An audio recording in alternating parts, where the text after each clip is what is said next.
Hello everyone. The story of Hemet Nesingwary, it was actually voted on for a Hearthstone lore video, but as I was working on the script, I realized that Hemet, he's done quite a lot in the game, and figured why the hell not, let's make a full detailed video on the character. The thrill of the hunt! Good old Hemet is based on the real life author Ernest Hemingway, and his name is even an anagram, and one of the first stories that we find him in, that's within the comic Warcraft Legends Volume 3, The Thrill of the Hunt. Within Stormwind, we find Hemet and a bunch of people enjoying some fine drinks at a tavern, when a hunter by the name of Flint Broadshot walks in. He spins a mighty tale as to how he took down this giant pussycat, stared death straight in the eyes as the beast leaped for him, and he took the shot. But Hemet, he thinks that's not very likely. A wound at the ankle. It indicates that the beast was caught in a snare trap, and a snare beast cannot leap very far, and surely he didn't unsnare it just so it could only attack him again. Are you calling me a liar, sir? Flint asks, but no, not a liar. A coward who snared this animal first and then shot it. And? So what if I did? What's the difference how I killed it, as long as it was my finger on the trigger? But that's the thing. One has honor, and the other does not.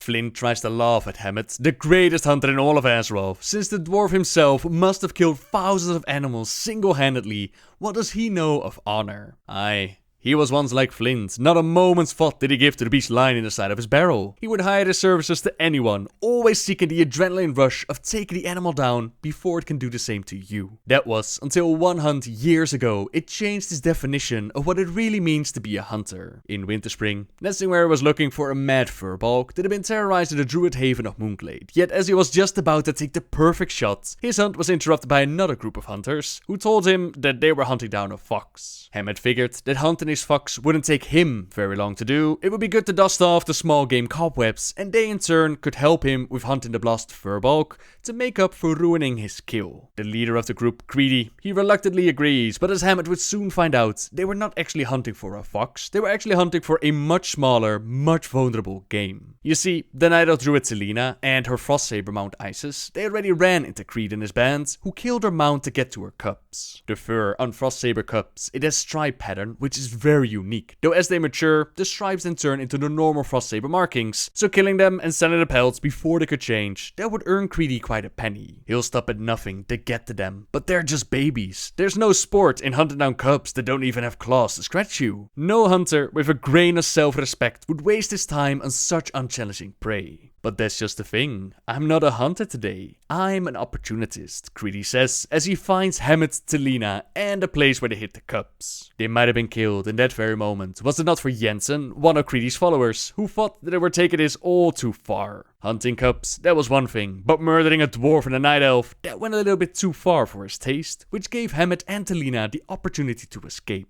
They didn't get out without a fair share of wounds though, wounds which Hemet tried to take care of since her powers they were still spent from attacking Creedy and she wouldn't restore them in time to heal herself. As Nesingwary took care of her wounds, she asked him, why do you do it? Why do you hunt? Is it something that you're born with? Not quite. It's not so much about what you have, but about what you don't have. In every hunter's heart, there's a void, you see. An empty space that only the thrill of the hunt can fill. For every hunt you go on, at the end, that space is brimming with excitement and joy. But then it empties again, and soon you are back on the next hunt, searching for that feeling. You see, you don't know what kind of hunter you really are until you stare snarling death in the eyes, waiting for it to blink before you do. That's when you know you're alive, with 300 pounds of fangs and claws tearing after you. In those moments, the world falls away, and it's just you, the beast, your skill, and chance. And when it's over, when you're standing over the dead beast, sweat dripping from your brow and the pounding of your heart in your ears, it's like a newborn babe opening his eyes for the first time,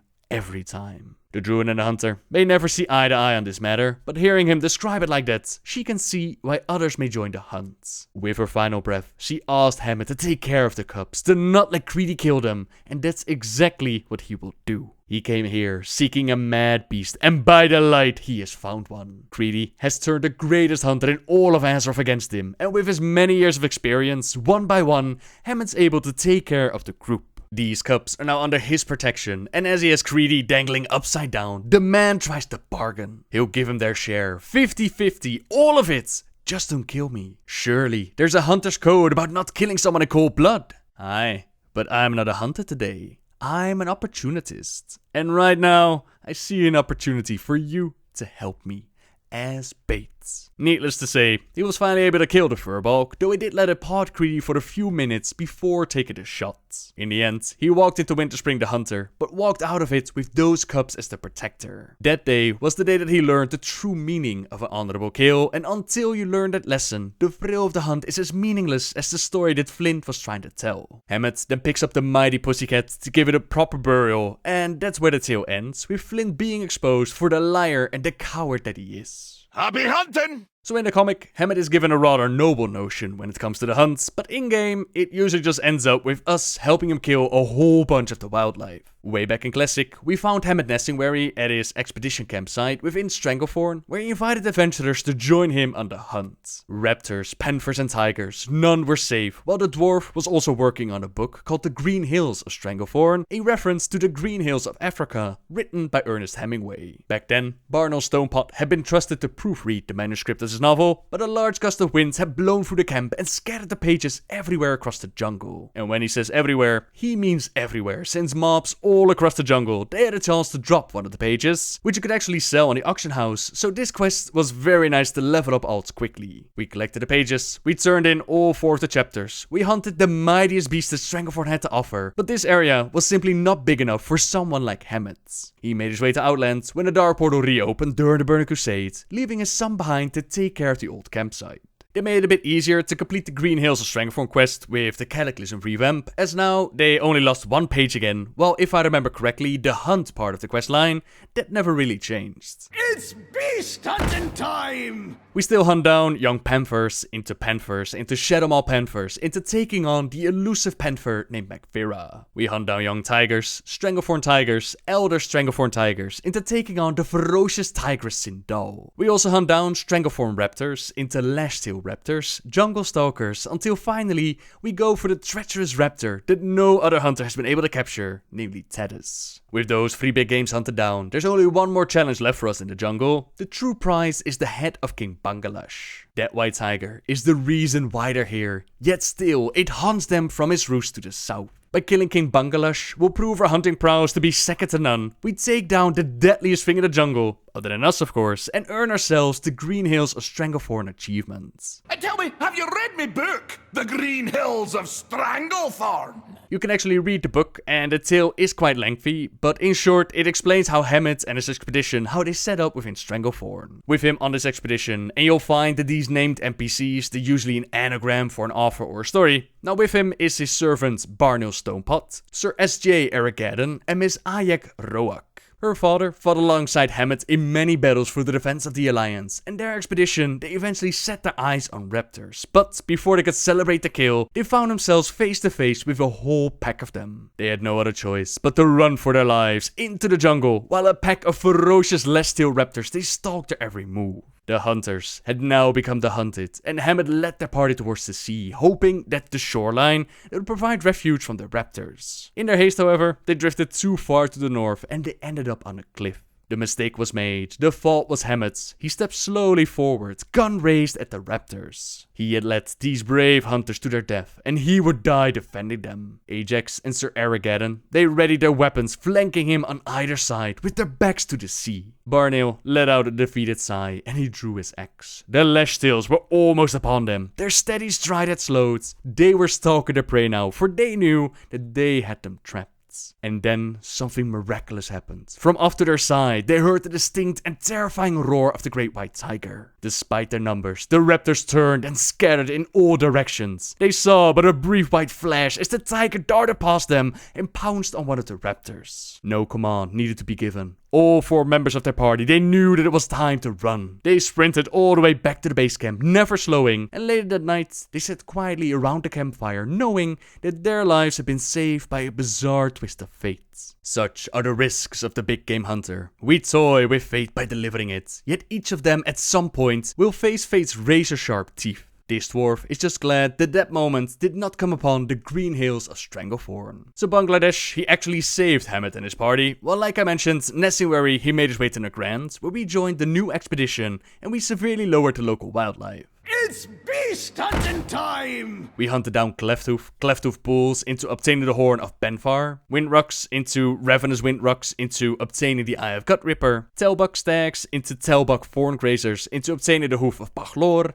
We made quite a name for ourselves, but there was one beast, one hunt, which would be no shame in admitting that we do not have the spine to hunt it. The mightiest of animals that this land has to offer is Tusker, the queen of all that dwell in the Grants. She's a giant Elec, the likes of which you won't see anywhere else, so the hunt is on as we bring back her heart as a trophy, and we bring joy to the old dwarf's hearts. We are accepted into the ranks of the elite, where others ran away in fear or died trampled under the foot of the beast. We used our mind, cunning, our determination to prove our mastery of the hunt, and with it comes the achievement Hills Like White Elec, named after Ernest Hemingway's short story Hills Like White Elephants. Now not even the cold land of Northrend could stop the hunt, as we find Nesingwary's expedition within the beautiful lush land of Sholazar Basin. They had a bit of a rough entry, but no rough landing is going to stop old Hemet from mastering the largest game that Sholazar has to offer. The expedition has grown quite a bit, and we help out with small tasks here and there, like getting them drunk, getting them some food, testing out the weapons, dealing with the Venture Co, fixing their flying machine, until we focus on the main event, killing as many of the wildlife as we can. It's beast hunting time! Shardhorn rhinos, dread sabers, and mango crocolisks, they're the first to be hunted, and then the quest splits up. In order to hunt Bushwhacker, the largest crocolisk in the basin, we need to camouflage ourselves, so we collect some sandfern fronds, we wait in hiding, and we slay the beasts. Shango is bigger, stronger, and more ferocious than the other dread sabers of the area, so we track him down by following his paw prints, and we make the kill. The Rhino Patriarch of the area, that's a bit more difficult to find, so we make contact with Oracle Suram, who, after collecting some intact cobra fangs, he sends us to the bones of Nostron. As we burn the prepared incense, the voice of Nostron itself speaks to us. Our companion Hemet, he seeks the Shardhorn Patriarch Varun, who holds himself aloof from his brothers. Varun walks the land north of Bitter Tide Falls, and we will find him alone, for he requires no defenders. Nostron tells us to go back to our companion, to tell him to go forth and claim his prize in Varun. Once he's done so, tell him to leave this land in peace, since he does not belong here. But no, that Rhino will tell Hemet Nesingwary where and what he can hunt. We'll show that heap of bones as we take out the great beast and we bring its horn back to Hemet. Now, we've certainly proven our mettle as a hunter of all kinds of game animals, like rhinos, cats, and crocolisks, and while for some members of the expedition, these creatures they're sufficient to test their hunting skill, but others like Hemet, they crave larger challenges. There's a rumor going around that gigantic primordial drakes are roaming the area in the north, but this hunt would require a bit of setup. We first test our skills against the smaller drakes. We steal the hatchlings to use as bait. We put a harness around a Shadowtusk mammoth so we can ride it into battle. And with that, we are ready to go hunting. Broodmother Slivinas, likely to be a snarling ball of teeth, spikes, and talons. We've stolen her children away, and no mother takes kindly to that. She'll be desperate and fierce in equal measures. Everything that Hemet loves in the targets. As together, we ride in on our mammoth, we take on the Broodmother, and we secure the hunt, which earns us the achievement The Snows of Northrend, named after Ernest Hemingway's short story, The Snows of Kilimanjaro. Now you might think to yourself, wow, stealing her children, that's kind of a dick move. Shouldn't someone try to stop Hemet and his crew? And you're not the only one who thinks that, since in the Borean Tundra, we find the organization called DIDA, based on the real-life organization called PETA. They don't see Hemet's adventures as anything glorious, they don't have the same feeling for the thrill of the hunt. In fact, they even have a massive statue of this demon, with a wanted poster for his crimes against nature. It's Archdruid Leforius, who declares that Northrend will be the battleground for a war. The hunter will become the hunted, as we go about dealing with Hemet's troops, who are all trying to impress their peers by collecting as many kills as they can. It's pretty much what we always do with Hemet, so we go about saving the wildlife, collecting ears, killing the hunters, stealing their loot, until we deal with the big boss behind this operation, none other than Herald Lane, the same herald that we quested with in the Grants. He's stationed at Lake Kumuya, and to aid us in this grand final battle, we get a Cenarian horn, and this calls upon the wild itself to take on this butcher and end his life. With all of that done, we've dealt a severe blow to the demon known as Nesingwary, and we even earn an achievement called Dida's Little PETA, which of course stands for Druids for the ethical and humane treatment of animals is little pain in the ass. I guess Dida's actions did have somewhat of an effect, since during the Cataclysm we didn't see a lot of action from Hemet. There was of course the revamp in Stranglethorn Vale, but Hemet himself, he only showed up during the Protectors of Hyjal quest. With Mr. Pandaria though, a brand new land was revealed hidden behind the mist for centuries, lands ready to be hunted by Hemet, his son, and their safari. It's beast hunting time! We find them within the Valley of the Four Winds. The Kilimanjaro safely dropped them off in this area, which means that we get to slaughter a whole bunch of wildlife again, like the Gorge Stalkers, the Sly Foxes, Wilderland Stags, and the Duskback Mushans. Only this time, as a little reward, the finest specimens are handed over to Mr. Pleep, the taxidermist, who converts them into a trophy. Hemet Jr. is trying to impress his old man, but Hemet himself is more interested in quality over quantity. He sends us out to hunt down Darkhide, a mighty big Mushan with a high darkest night.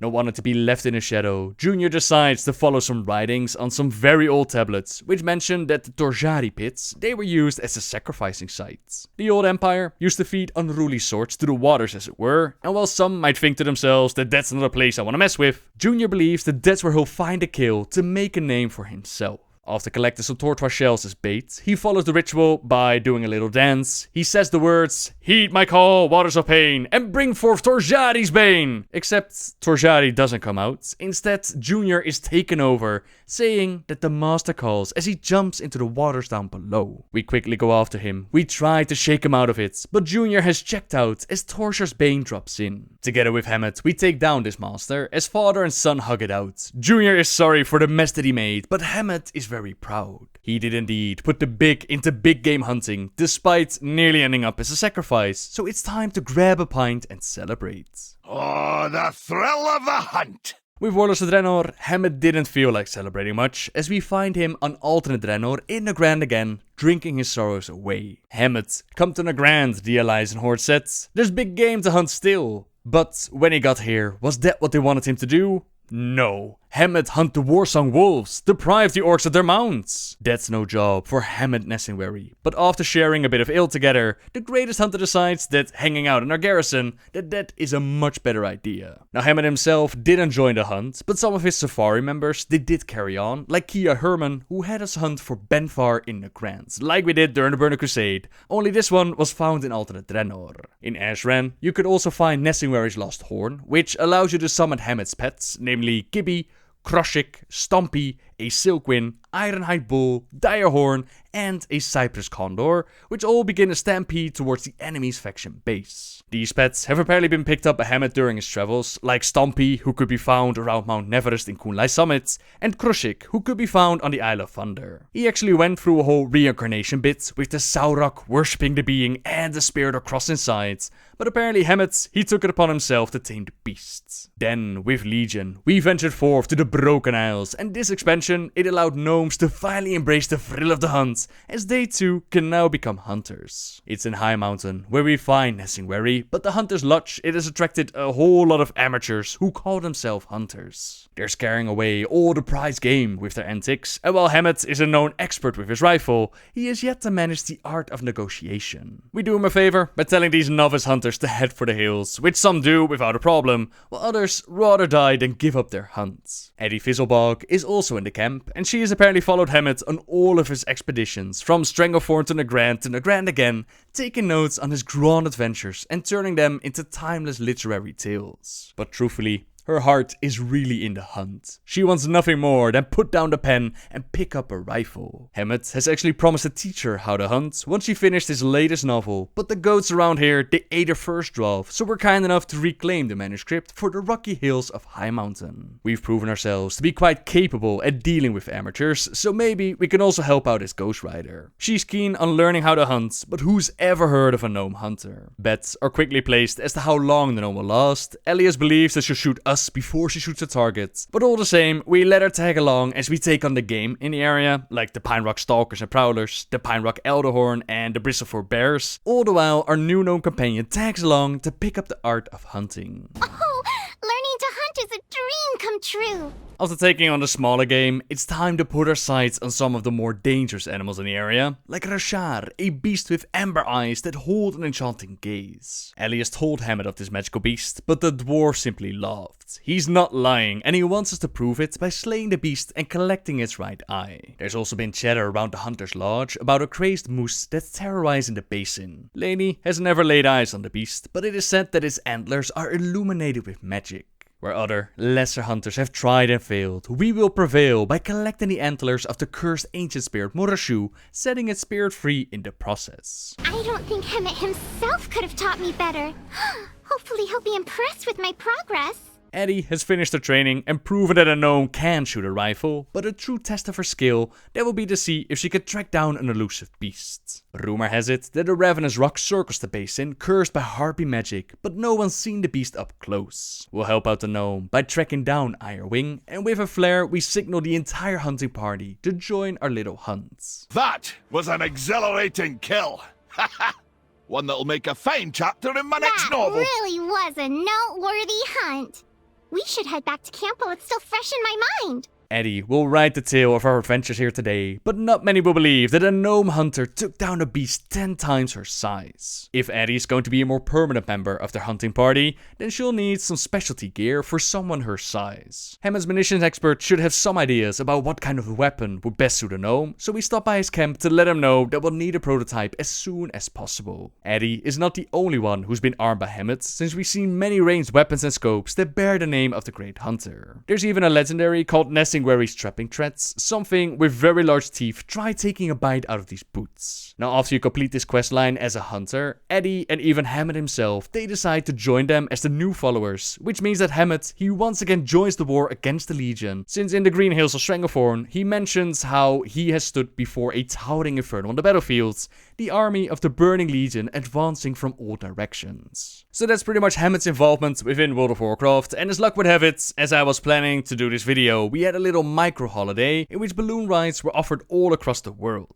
Hemet, being the good sport that he is, he gave us a flight around High Mountain, asking for the best jokes that we knew, but as you can tell, Hemet has done quite a lot within the game. Once he was even chosen to be the hunter hero within Hearthstone, but instead they decided to go for Rexxar and made Hemet part of the tutorial. Jaina versus the one, the only, Hemet Nesingwary!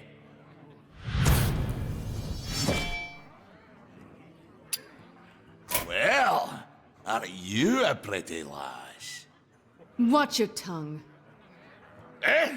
Nobody talks to old Hemet like that. Together with his crazed hunters, his shotgun and his mighty bog creatures, he puts up with fierce fights, but by killing his minions and preventing him from overwhelming us, we're able to defeat the great Hemet.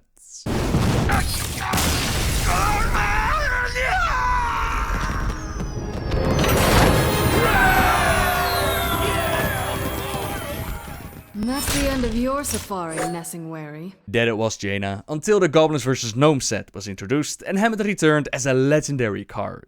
It's hard to make a living as a hunter in a world where the beasts instantly reappear minutes after you kill them, but that doesn't stop you from trying, as his battle cry that will instantly destroy a beast. Take that, beastie! Then, when the lush jungles of Unguro were ready to be explored within Hearthstone, it was only a matter of time before Hemet joined the hunt, this time with a bit of extra health and 1 extra mana to summon him, but it does come at a price. You can't hide forever!